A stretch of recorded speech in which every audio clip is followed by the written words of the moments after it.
Wow, here we go. Again, interview number 3 today on Much Music. This time we went from New York, that was Suzanne Vega, then we're at Wales with The Alarm, and now we go to Scotland, right here at Much Music.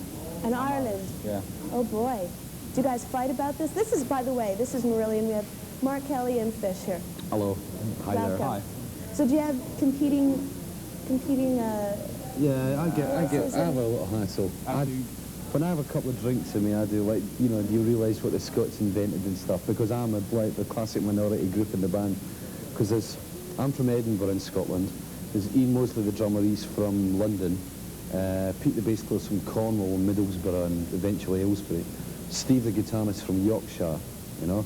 And with Mark from Ireland, it's sort of I'll tell you something. From my point of view, I would not understand a word. If I were to be sitting around in a circle with you guys, with all your different accents, trying to distinguish one from the other, forget about it. Mark's not got an accent now, see? Well, I've got a London accent, really. Oh. I moved away from Ireland when I was very young. Oh, okay. But we've Fine, teamed we'll up talk against then. the others, you know. Because I go back for rehabilitation courses. I mean, I live outside London now, but I go back up to Edinburgh to see my folks and things. Folks still live up there, and I've got a lot of friends, and my soccer team's up there, so I go and see them. And it's, every time I go up, when I come back down again, it takes me, what, 2 or 3 days. you can't understand him. His voice just changes. I had a really funny story about one of the guys in Simple Minds. It was, I can't remember which one it was. It was, he did an interview for MTV, and his accent was so strong they actually had to put subtitles in. You know? But I mean, that's the Glasgow side. I'm the Edinburgh side, which is more culture. A little bit more easy to understand. Yeah. All right. Well, let's start off with your touring around in support of your new album, Clutching at Straws. Yeah. I know that you usually do concept albums. Can you tell me the theme behind this particular album? Alcoholism. Alcoholism. Yeah, I mean, that's the primary one, really. I mean, I just find, you know, from the lyric point of view, I just find it a lot easier to work in concepts, because it's a lot easier to discipline yourself, you know. You know, if I'm given, like, you know, any choice or like any subject matter, I go, you know. But if I can get myself geared into it, it's like when you're at school and people say to you when you write essays, when you first start writing, creative writing and things, people say you've got to have a beginning, a middle and an end, you know, the plot and the characters. And I mean, that's how you set up the concept album, you know. But this one is it's different in a way that the main character, well, on previous albums I tend to do it all in first person, but I created a character called Torch. And Torch, there's an obvious parallel in that Torch is a writer, and he's trying to come up with an idea for a novel after a successful novel, and he's trying to, like, you know, change his lifestyle, you know, stop drinking, you know, drinking decaffeinated coffee and no salt and, you know, and the salads and stuff, you know. But it's how he goes about and comes to terms with his own problems and things, and how he eventually manages to write the novel and the conclusions and things it comes to. Okay, 2 questions. First one is, you talk about a beginning, middle, and end, and when I listen to your songs, they go all over the place, but there's a song. It's not like your typical pop song. So I wonder, how do you write your songs? What is the skeleton of your song? Musically, what we do is we'll come up with like lots of different bits and pieces, different ideas, and then we'll select the ones that we think will either fit with the theme of the lyric, which Fish is writing at the time, and somehow get them to fit together and, you know, work out arrangements. On Misplaced Childhood, we wrote these one continuous piece of music, split by the fact that it was side A and side B. But we decided on this album we'd just let things go. You know, the first 3 songs are joined together, but then there's a song that's only 3 minutes long, you know, so it depends on the mood of the piece. I mean, it's a bit like, you know, like working in the movies, you know, putting soundtracks and image together. You know, and you try and get it to the point where they're so closely interwoven that you're like setting up a little movie in somebody's head. I mean, that's what I try to do. I tend to work very much in images. And, you know, the way when I sit down and write a lyric, it's like I'll have a memory, or I've observed something, and I want to try and convey that or translate, you know, my perception of that image into somebody else's head. Therefore, I use words to trigger them off, and it's trying to find the right images and the right amount of images. You know, in some of the previous stuff, I was very guilty of, like, you know, cluttering a bit too much. But like I say, it's like a movie director. You know, there's sometimes you can get one shot, and that one shot can see everything. And that's what I'm trying to do when on an album lyrically. It's like roll movies in people's heads. What about your videos? Do you actually take a hand in putting those together? More recently we have done, on a few of our previous videos, you know, from the first, second albums, we brought in outside directors, and these guys would come in and go, this is what the lyrics are about. And I hate that. You know, and it's just totally, it's just totally the problem, because the hassle was that, you know, there's so much money involved in videos, as you know. It's like, the record company's very wary of allowing an artist, like, too much responsibility. They'll try and keep you away from the cutting room or something, you know. And on the first ones, nobody, I mean, Marillion doesn't really have a very strong image. I mean, it's not like a heavy metal band where you can, like, have women tied up, motorbikes driving all over the place. I mean, Marillion aren't like that. And we're not an acid band, and, you know, we're sort of like a mixture, a lot of different types of music, and people were coming in and trying to stamp an image, to stamp a Marillion image on videos, which was really hard to do. And as Mark said, I mean, like, you've spent months putting lyrics together, and some guy comes in and says, no, this is the images we'll use. And we actually found, on this album in particular, that the best thing to do was to, like, you know, let us work with Julian Caden, who's worked on all the last 2 or 3 videos with them. But like an Incommunicado and, you know, the one we're about to see, Sugar Mice, it was a case that it sticks very closely to the actual lyrical subject and the lyrical story matter, which makes it more akin to a movie, you know. I mean, I love it because, I mean, I'm a movie fanatic. So it's like, you know... Can I show you something? Videos, acting, narrative, screenplay. I was going to ask you, because your songs are so narrative, and because you do a lot of acting in your videos, well, a lot of artists just do lip sync, or you actually take on characters. I was wondering if there's a screenplay inside of you that perhaps you will be acting in a movie starring Fish. Maybe, not now. And if we can't, it's too much work to be done in there. No, I mean, I'd love to get into acting. I mean, it's an obvious extension of like what I do on stage as well. I mean, you know, with lyric writing, I love to take... One thing about the working in music is it sometimes can be very, very restrictive, because there's sometimes that you might feel you want to expand on a certain theme or a subject, whatever, but you can't because, you know, you've got to try and keep it concise and within a musical format. Plus, at other times it's sometimes very difficult to explain and to capture the single essential image. Therefore, you know, I would like to get involved with either with writing screenplays. I've got 2 or 3 ideas, which again depend on the time, but it's, and also other work. I mean, it's the same with all of us. We're trapped within the band machine at the moment. I mean, you know, Mark wants to get into production, and then Steve wants to get into writing film music. You know, I mean, we've all got projects, but all those projects have been shelved at the moment. Because the most important thing is establishing Marillion, especially in the Americas. Okay, well, let's do it.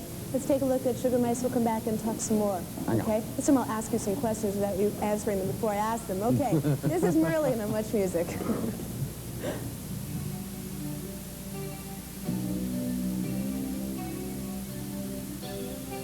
I was flicking through the channels on the TV on a Sunday in Milwaukee in the rain, trying to piece together conversation, trying to find out where to lay the blame. But when it comes right down to it, there's no use trying to pretend. But when it gets right down to it, there's no one here that's left to blame. Blame it on me. You can blame it on me. We're just sugar mice in the rain.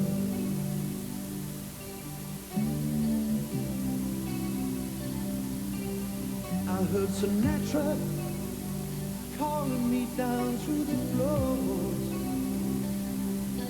where you pay a quarter for a partnership in rhyme. To the jukebox crying in the corner, while the waitress is counting out the time.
the toughest thing that I ever did was talk to the kids on the phone. When I heard them asking questions and knew that you were all alone. Can't you understand that the government left me out of war? I just couldn't stand the looks on the faces saying what a joke. So if you want my address, it's number 1 at the end of the bar, where I sit with the broken angels, clutching at straws and nursing our scars. Blame it on me, blame it on me. Sugar mice in the rain. Your daddy took the rain chair. Your daddy took the rain chair.